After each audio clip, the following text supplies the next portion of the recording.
little trip with me, and hopefully you can see how the hood, suburbs, and Main Street are all connected. Enough respect, I mean, we network across the globe, cause it's a global market in case you didn't know. And since we all about information flow, let me be the first one to welcome you to Tech Zone with Paul Amadeus Lane. Let's talk tech, cause technology changing the game. It's all good in the hood, it's everywhere. Now let's get to the show, cause we live on air, yeah. Hello and welcome to this edition of the Tech Zone. I am Paul Amadeus Lane. So happy to have you join me on our show today. We're going to be talking about some innovation out there that's helping us screen oral cancer and the story behind it.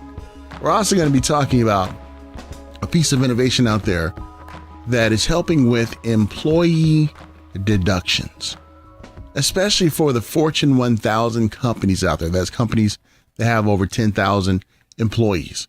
And when there's certain kind of deductions that you may want as an employee that maybe your company doesn't offer because of the expense that goes behind it.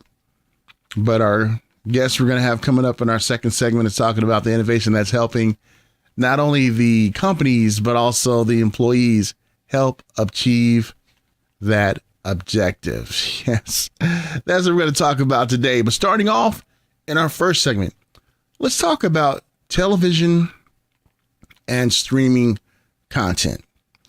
We're about 2 weeks into the new fall season, and some of the ratings that have come out is causing some networks alarm out there because of just the ratings dip. What do you think this is from? Do you think it's from streaming content and a lot of people are not watching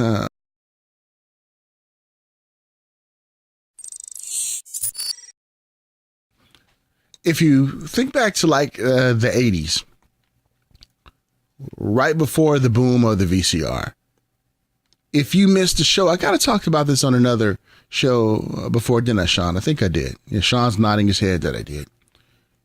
About how you would have to be there to watch it. If not, it was gone. If not, wait for reruns about 3 or 4 months later, and by that time, everybody's talking about what happened. But then something occurred when we started having VCRs, video cassette recorders, Betamax and VHS. Betamax actually had a better picture than the VHS, but VHS was a little bit cheaper. But what we would do, we would set up different shows out there. I remember we used to set up like because we had our religious services on Thursday night, so we would set up the Cosby Show and other shows. Oh, can I say Cosby on the air now? But we would do that. And that would help us to watch content that we wanted to see and not miss it. And then we transformed to TiVo and the DVR, where it allowed us to watch it whenever that we wanted to. But now we're in the age where we can stream it now. Netflix, Hulu, Amazon Prime, season 3 of Men in High Castle.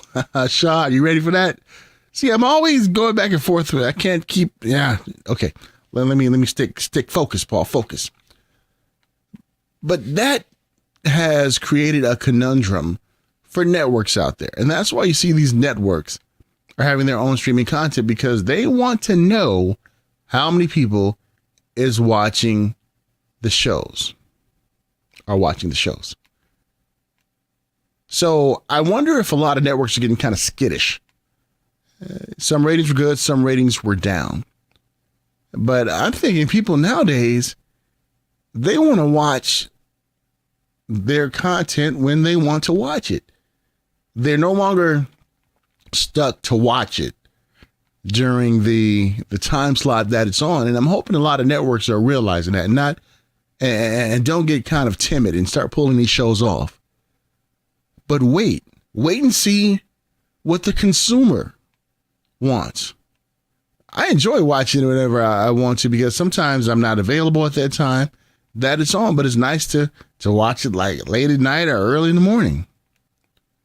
So I'm wondering if some networks will get scary and get skittish and start pulling some of these shows. There were some major shows that had some dip. And let's talk about the Arbitron and the Nielsen ratings of things. That is the biggest hoax I have ever, and I may get in trouble for saying this, being a radio guy. I mean, all it is, they don't, how can I put it? They don't measure every single person. It's like an average person. Like somebody may have a PPM meter, some may have a Nielsen box, and they say, oh, because this person watches it, we think that this amount. So it is really not accurate. That's why I love streaming content, because it's accurate. Now you can talk about homes now. This is being streamed in so many homes. And we can get a more accurate picture of who's really consuming this content. But they don't like that. No, because I personally think the number is even lower than what they're reporting, especially when it comes to households. I mean, who knows?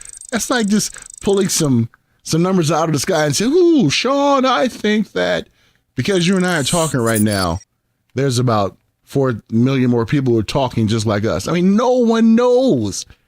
So I'm kind of glad that it's moving towards a lot of people are streaming their content on demand, because I think you'll start to see a more accurate picture of how many people are really watching these shows. I'm not trying to be the boogeyman or anything, but I'm just keeping it real when it comes to this. So we'll be monitoring this throughout the fall season and see the certain trends, because we don't have any raw data now about how many people are streaming these shows as of yet. But we're going to do a comparison about that. Again, technology makes this all possible. And are we glad of that? Let me know. Let me know what you think. Let me know if you like streaming content or watching it on demand or watching it live. Please let us know. Help us out with the debate. Hey, well, let's get this show on the road. Let's start talking about some great innovation out there when it comes to companies, employees, employers, benefits, and when it comes to medical devices out there that will help us stay healthy. We'll be right back with more Tech Zone coming up after these messages.